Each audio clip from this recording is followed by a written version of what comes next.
ಕರೆದಾಗ ಹೋಗ್ತೀರಿ ಕರೆಕ್ಟು. ನಿಮಗೆ ಕೆಲಸ ಆಗಬೇಕಂದ್ರೆ ಯಾರು ಕರೀಲಿ ಕರೀದೇ ಇರಲಿ ಡೆಲ್ಲಿಗೆ ಹೋಗಿ ಠಿಕಾಣಿ ಹೂಡ್ತೀರಿ. ನಾನು ಮುಖ್ಯಮಂತ್ರಿಗೆ ಹೇಳ್ತಾ ಇಲ್ಲ, ಅದು ಯಾವ ಪಕ್ಷಕ್ಕೆ ಹೈಕಮಾಂಡ್ ಸಂಸ್ಕೃತಿ ಇದೆಯೋ ಆ ಎಲ್ಲ ಪಕ್ಷಗಳ ನಾಯಕರುಗಳು ಕರೀಲಿ ಕರೀದೇ ಇರಲಿ ತಮ್ಮ ಕೆಲಸ ಆಗಬೇಕಂದ್ರೆ ಡೆಲ್ಲಿಗೆ ಹೋಗಿ ಕುಂಡಿರ್ತೀರಿ. ಸದ್ಯ ಸಿದ್ದರಾಮಯ್ಯನವ್ರ ಕುರ್ಚಿ ಭದ್ರವಾಗಿರೋದ್ರಿಂದ ಕರೆದಾಗ ಹೋಗ್ತಾರೆ. ಕುರ್ಚಿ ಬೇಕಾಗಿರೋದು ಡಿ ಕೆ ಶಿವಕುಮಾರ್ ಅವ್ರಿಗೆ, ಆದ್ದರಿಂದ ಕರೀದೇ ಇದ್ದರೂ ಹೋಗ್ತಾರೆ. ಹಾಗಾದರೆ ಈ ಕುರ್ಚಿ ಕಿತ್ತಾಟ ಇನ್ನೂ ನಿಂತಿಲ್ವಾ? ನಾನಂತೂ ಫುಲ್ ಕನ್ಫ್ಯೂಷನ್ನಲ್ಲಿದ್ದೀನಿ. ನಾನು ಯಾವ ಇತ್ಯರ್ಥಕ್ಕೂ ಬರೋಕ್ಕೆ ನನಗೆ ಇಷ್ಟ ಇಲ್ಲ. ಯಾಕೆ ಅಂತಂದರೆ ಹೇಳಿಕೆಗಳ ಆಧಾರದ ಮೇಲೆ ಕುರ್ಚಿ ಮೇಲೆ ಯಾರು ಕುತ್ಕೋತಾರೆ ಅನ್ನೋದು ಡಿಪೆಂಡ್ ಆಗಲ್ಲ. ಅದನ್ನು ಡಿಸೈಡ್ ಮಾಡಬೇಕಾದವರು ಹೈಕಮಾಂಡ್. ಆದ್ದರಿಂದ ಹೈಕಮಾಂಡ್ಗೆ ಒಲವೇ ಇಲ್ಲ. ಪಾಪ ಬಿಹಾರ್ ಎಲೆಕ್ಷನ್ ಆಗಲಿ ಅಂತಿದ್ರು, ಆ ಎಲೆಕ್ಷನ್ ಮುಗೀತು. ಈಗ ಅಸ್ಸಾಮು, ಕೇರಳ, ಪಶ್ಚಿಮ ಬಂಗಾಳ ಎಲೆಕ್ಷನ್ ಇದೆ. ಆ ಎಲೆಕ್ಷನ್ಗೂ ಕರ್ನಾಟಕಕ್ಕೂ ಏನು ಸಂಬಂಧನೋ ಸ್ವತಃ ರಾಹುಲ್ ಗಾಂಧಿ ಅವರೇ ಹೇಳಬೇಕು. ಪಾಪ ಅವ್ರಿಗೆ ಲೋಕಸಭೆಯಲ್ಲಿ ಮಾತಾಡೋಕ್ಕೆ ಬಿಡ್ತಿಲ್ಲ ಅಂತ ಅವರು ಈಗ ಅವಿಶ್ವಾಸ ನಿರ್ಣಯ ಅದು ಇದು ಅಂತ ಓಡಾಡ್ತಾ ಇದ್ದಾರೆ.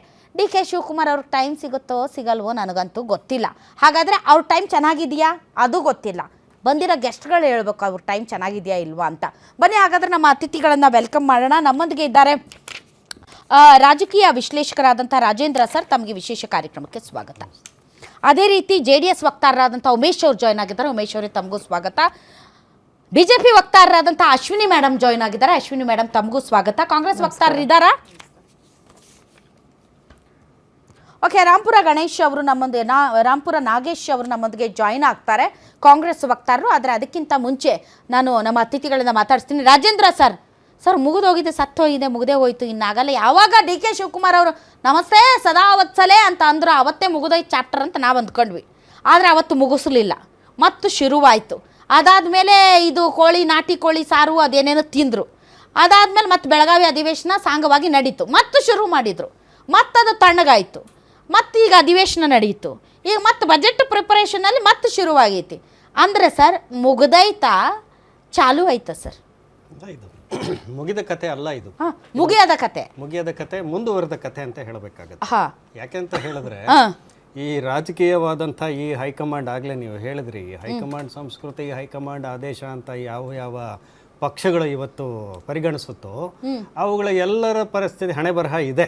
ಮತ್ತೆ ಜನರಿಗೆ ಇದರಿಂದ ಏನು ಲಾಭ ಆಯ್ತಾ ನಷ್ಟ ಆಯ್ತಾ ಅನ್ನೋದ್ರ ಬಗ್ಗೆ ನಾವು ಆಲೋಚನೆ ಮಾಡಬೇಕಾಗಿರೋದು. ಇವತ್ತು ನೀವು ಕಳೆದ ಒಂದು 2-3 ತಿಂಗಳಿಂದ ನೋಡ್ತಾ ಇದ್ದೀರಿ, ಇದರಿಂದ ಯಂತ್ರಾಂಗ ಏನಾಯ್ತು, ಗವರ್ನೆನ್ಸ್ ಏನಾಯ್ತು, ಅಡ್ಮಿನಿಸ್ಟ್ರೇಷನ್ ಏನಾಯ್ತು. ತುಂಬಾ ದಪ್ಪ ಇದ್ದೀರಾ, ಅದರಲ್ಲೂ ಯಾವುದೇ ಸೈಡ್ ಎಫೆಕ್ಟ್ ಇಂದ ಸಣ್ಣ ಆಗ್ಬೇಕಾ?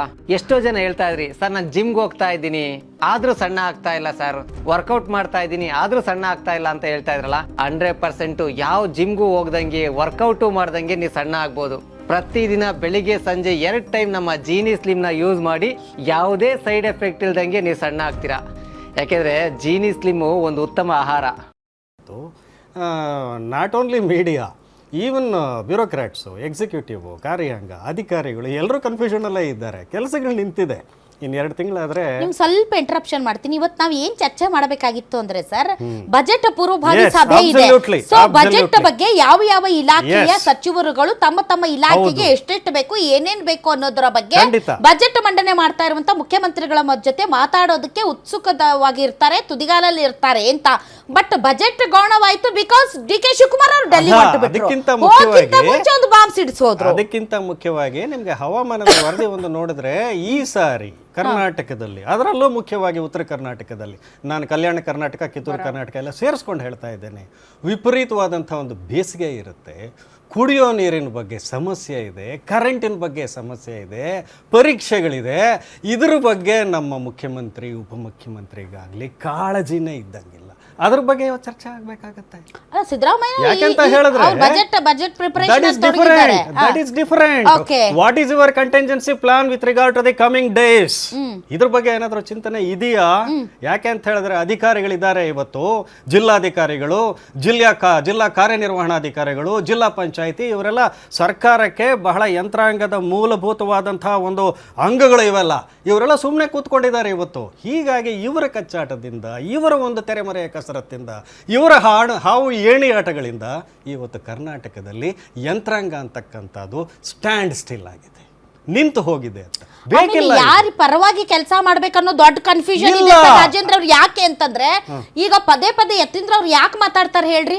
ನಮ್ ತಂದೆಯವರೇ ಮುಂದುವರಿಯುತ್ತಾರೆ, That's what ನಮ್ಮ I'm telling. ತಂದೆಯವರೇ ಮುಖ್ಯಮಂತ್ರಿ ಆಗಿರ್ತಾರೆ ಅಂದ್ರೆ ಅಧಿಕಾರಿಗಳು ಇವ್ರ ಮಾತು ಕೇಳಿ ನಿಜ. ಡಿ ಕೆ ಶಿವಕುಮಾರ್ ಮುಖ್ಯಮಂತ್ರಿ ಆಗ್ತಾರೆ ಅಂತೇಳಿ ಯಾರು ಕೆಲಸ ಕೇಳ್ತಿಲ್ಲ, ಯಾರು ಮಾತಾಡ್ತಿಲ್ಲ, ಯಾರು ಕೆಲಸ ಮಾಡ್ತಿಲ್ಲ ಅನ್ನೋ ಕಾರಣಕ್ಕೆ ಅವ್ರು ಪದೇ ಪದೇ ನಮ್ಮ ತಂದೆಯವರೇ ಇರ್ತಾರೆ ಅಂತ ಹೇಳಿ ಅಧಿಕಾರಿಗಳಿಗೆ indirectly is telling that no mess up ಮಾಡಬೇಡಿ, ಇವರೇ ಮುಂದುವರಿತಾರೆ ಅಂತ ಮೆಸಪ್ ಮಾಡಿದ್ದಾರೆ.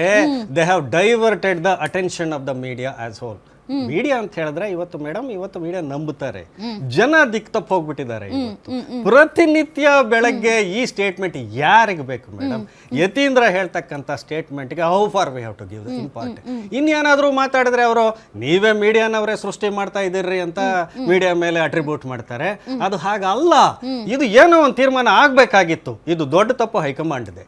ಅಷ್ಟು ಸಾರಿ ಸ್ಟೇಟ್ಮೆಂಟ್ ಕೊಟ್ಟ ಮೇಲೆ ನಿಮ್ಗೆ ಅವ್ರ ಮೇಲೆ ಕ್ರಮ ತಗೊಳಕ್ಕೂ ಆಗೋದಿಲ್ಲ ಅನ್ನೋದಾದ್ರೆ ಇದರ ರಹಸ್ಯ ಏನು ಅಂತಕ್ಕಂಥದ್ದು ಪ್ರಶ್ನೆ ಮಾಡ್ತಕ್ಕಂಥದ್ದು ಇದೆ. ಮೀಡಿಯಾ ಬಾಯಿ ಮುಚ್ಕೊಂಡು ಸುಮ್ಮನೆ ಕೂತ್ಕೊಳ್ಳಕ್ ಆಗೋದಿಲ್ಲ. ಸೊ ಹೀಗಾಗಿ totally it is under utter confusion. ಈಗ ಏನು ಇವತ್ತು ರಾತ್ರಿಗೆ ತೀರ್ಮಾನ ಆಗೋಗ್ಬಿಡುತ್ತೆ ಅಂತ ನೀವು ಅನ್ಕೊಂಡಿದ್ದೀರಾ? I don't think you will think. Sir Rahul Gandhi ಅವ್ರ ಪಾಪ ಮುಖದರ್ಶನ ಆದ್ರೂ ಆಗುತ್ತಿಲ್ಲ. ಇವತ್ತು ರಾತ್ರಿಗೆ ಮುಖ್ಯಮಂತ್ರಿ ಪಟ್ಟದ ಒಂದು ಏನು ಟಜಲ್ ಇದೆ, ಕಾನ್ಫ್ಲಿಕ್ಟ್ ಇದೆ, ಅಥವಾ ಪಾಯಿಂಟ್ ಆಫ್ ಒಂದು ಸಬ್ಜೆಕ್ಟ್ ಇದೆ, ಅದು ತೀರ್ಮಾನ ಆಗುತ್ತೆ ಅನ್ನೋದು ನಾನಂತೂ ಆಯ್ತು ಸರ್. ನೀವು ಅನುಭವಿ ಪತ್ರಕರ್ತರಿದ್ದೀರಿ ರಾಜೇಂದ್ರ ಸರ್. ಈಗ ಡಿ ಕೆ ಶಿವಕುಮಾರ್ ಇವರು ಶತಾಯಗತಾಯ ನಾನು CM ಕುರ್ಚಿ ಕುತ್ಕೊಳ್ಳೇಬೇಕು ಅಂತ ಅವ್ರು ಪ್ರಯತ್ನ ಪಡ್ತಾ ಇದ್ದಾರೆ. ಆಮೇಲೆ ಅವ್ರು ಹೇಳ್ತಾರೆ ನಮ್ಮ ಮಧ್ಯೆ ಮಾತುಕತೆ ಆಗಿದೆ ಅಂತ ಪದೇ ಪದೇ. ಅದು ಆಗಿದೆಯೋ ಇಲ್ಲೋ ಅದೇ $1 ಮಿಲಿಯನ್ ಪ್ರಶ್ನೆ.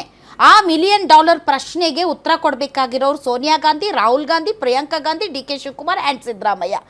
ಖರ್ಗೆ ಅವರಿದ್ದರೆ ಖರ್ಗೆ ಅವರು, ಇಲ್ಲ ಅಂದರೆ ಗೊತ್ತಿಲ್ಲ. ಸೊ ಇವ್ರು ಯಾರೂ ಉತ್ತರ ಕೊಡ್ತಾ ಇಲ್ಲ. ಡಿ ಕೆ ಶಿವಕುಮಾರ್ ಅವರು ಏನು ಮಾಡಬೇಕು? ಸುಮ್ಮನೆ ಕುತ್ಕೋಬೇಕಾ? ಈಗ ನಾನು ಕುರ್ಚಿಯಲ್ಲಿ ಕುತ್ಕೋಬೇಕು ಅನ್ನೋಂಥ ಮಹದಾಸೆ ಇರೋ ಡಿ ಕೆ ಶಿವಕುಮಾರ್ ಅವರು ಕೇಳಿ ಪಡಿಬೇಕೇ ಹೊರತು ಕೇಳದೆ ಮೌನವಾಗಿದ್ದರೆ, ಉದಾಹರಣೆಗೆ ಸರ್, ಅವ್ರು ಹೆಂಗೆ ಅಧಿಕಾರ ಪಡೆಯಕ್ಕೆ ಸಾಧ್ಯ? ಹೀಗಾಗಿ ಅವರು ಅವಾಗ ನಾನು ಆ ಕುರ್ಚಿಗೆ ನಾನು ಕಾಯ್ತಾ ಇದ್ದೀನಿ ಅಂತ ಅವ್ರು ನೆನಪಿಸ್ಬೇಕಲ್ಲ ಸರ್. ಅಲ್ಲ, ಕಾದಷ್ಟು ಏನಾಗುತ್ತೆ. ಇನ್ನೊಂದು ವಿಚಿತ್ರ ಇದೆ. ಇದು ನೀವು ಏನಂತೀರೋ ಗೊತ್ತಿಲ್ಲ, ವಿರೋಧಾಭಾಸ ಅಂತೀರೋ ಅಥವಾ ನೀವು ಎಷ್ಟು ಒಂದು ಕುರ್ಚಿಗೋಸ್ಕರ ನೀವು ಆ ಥರ ಬಿದ್ದು ಚೇಸ್ ಮಾಡ್ತೀರಾ, ಅದಷ್ಟು ದೂರ ಹೋಗ್ತಾ ಇರುತ್ತೆ. ಇದು ನಾವು ಕಂಡಿದ್ದೇವೆ ರಾಜಕೀಯದಲ್ಲಿ, ಕರ್ನಾಟಕದ ರಾಜಕೀಯದಲ್ಲಿ. ಬಂಗಾರಪ್ಪನವರು 1980ರ ದಶಕದಲ್ಲಿ ಬಹಳ ನಾನು ಮುಖ್ಯಮಂತ್ರಿ ಆಗಬೇಕು ಅಂತೇಳಿ ದೇವರಾಜ ಅರಸು ಅವರಿಗೆ ಸೆಡ್ಡು ಹೊಡೆದ್ರು. ಬಹಳ ಹತ್ರಕ್ಕೆ ಬಂದಿದ್ದೇನೆ ಅಂತ ಹೇಳಿದ್ರು. ಆಗಲಿಲ್ಲ ಅವರು. ನೀವು ಬಯಸಿದಾಗ ಆಗೋದಕ್ಕೆ ಸಾಧ್ಯ ಇಲ್ಲ. ಪ್ರಾಯಶಃ ಅದೇ ಸ್ಥಿತಿಯಲ್ಲಿ ಇವತ್ತು ಡಿ ಕೆ ಶಿವಕುಮಾರ್ ಇದ್ದಾರೆ ಅಂತ ಹೇಳಿದ್ರೆ ಅತಿಶಯ ಅಲ್ಲ ಅನ್ಸುತ್ತೆ.